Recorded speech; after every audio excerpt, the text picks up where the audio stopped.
Video کو like کر کے آگے شیئر ضرور کر دینا۔ اللہ اکبر! اپنی ہاتھوں کی انگلیوں سے انٹرنیٹ کی جو ہے وہ بٹن کو چھیڑ کر کے زنا کے مناظر دیکھنے والے، اپنے ماں باپ کا دل دکھانے والے، لوگوں پہ ظلم کرنے والے، نماز کے اوقات میں بستر کی پہ سکون کی نیند سونے والے، دل کھول کر، کان کھول کر، اپنے ایمان کے کانوں سے، اپنی غیرت کے کانوں سے، اپنے دل کے کانوں سے میرے نبی کی اس حدیث کو سن لو۔ اللہ کے حبیب صلی اللہ علیہ وسلم فرماتے ہیں میری امت کو اس وقت تک کوئی رسوا نہیں کر سکے گا، میری امت کو اس وقت تک کوئی ذلیل نہیں کر سکے گا جب تک امت ماہ رمضان شریف کا احترام کرتی رہے گی۔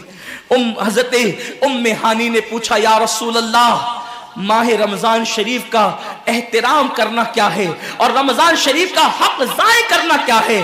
آقا فرماتے ہیں جو رمضان شریف میں بھی کبیرہ گناہوں میں مبتلا ہوتے ہیں وہ رمضان شریف کے حق کو ضائع کرتے ہیں، اور جو رمضان شریف کے حق کو ضائع کر دے پھر اس وقت امت کو ذلت و رسوائی سے دنیا کی کوئی طاقت بچا نہیں سکتی۔ آج ماہ رمضان شریف کا احترام کیا ہو رہا ہے؟ کل تک کے مسلمان اور دنوں میں گناہ کرتے تھے، لیکن رمضان شریف آتا تھا تو کم سے کم فلمیں لوگ دیکھنا بند کر دیتے تھے، داڑیاں مڈانا بند کر دیتے تھے، مسجدوں کو آباد کرنا شروع کر دیتے تھے۔ اب تو لوگ کس قدر بے باک ہو گئے، کس قدر نڈر ہو گئے کہ رمضان شریف میں بھی لوگ اپنے آپ کو گناہوں سے نہیں روکتے، بلکہ میری قوم کا جوان بڑے دھڑلے سے کہتا ہے یار اپنے سے روزہ نہیں رکھا جاتا، اس لیے کہ ہمیں تو گٹکے کی عادت ہے، ہمیں تو پان کی عادت ہے، ہمیں تو سگریٹ کی عادت ہے۔ شرم کرو، شرم کرو۔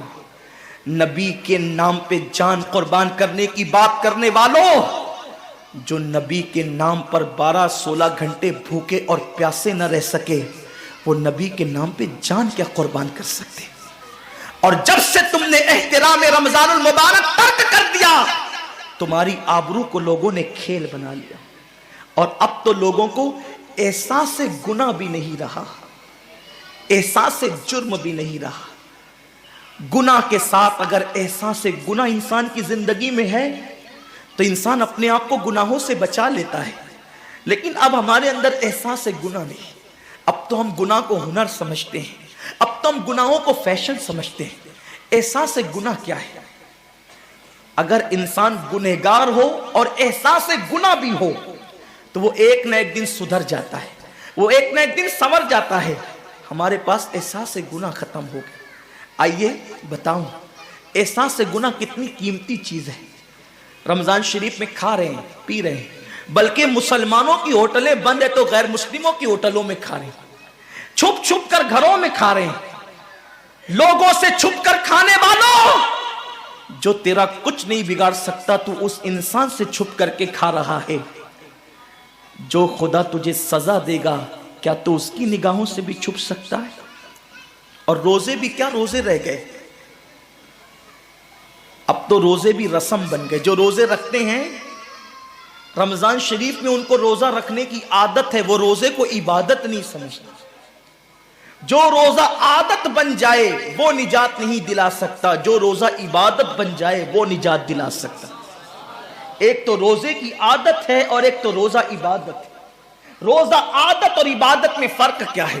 عادت یہ سب نے رکھا ہم بھی رکھ لیں، یہ عادت ہے۔ نہ رکھیں گے تو کیا جواب دیں گے، یہ عادت ہے۔ نہ رکھیں گے تو لوگ تانا دیں گے، عادت ہے۔ پھر روزہ عبادت کیا ہے؟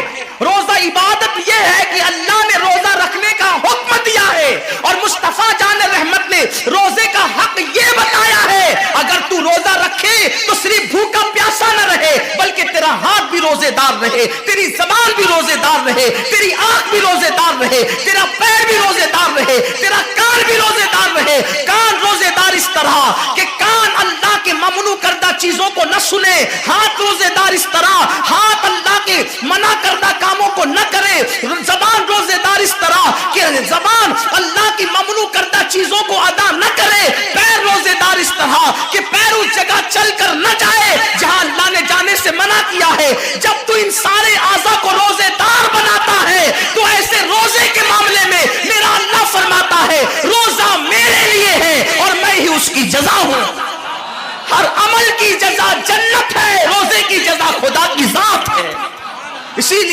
فرماتے ہیں روزے دار کو دو خوشی ہے، ایک تو افطار کے وقت، دوسرا لقائے رحمان کے وقت، خدا کی زیارت کے وقت۔ صحابہ نے پوچھا آقا ہم اللہ کی زیارت کیسے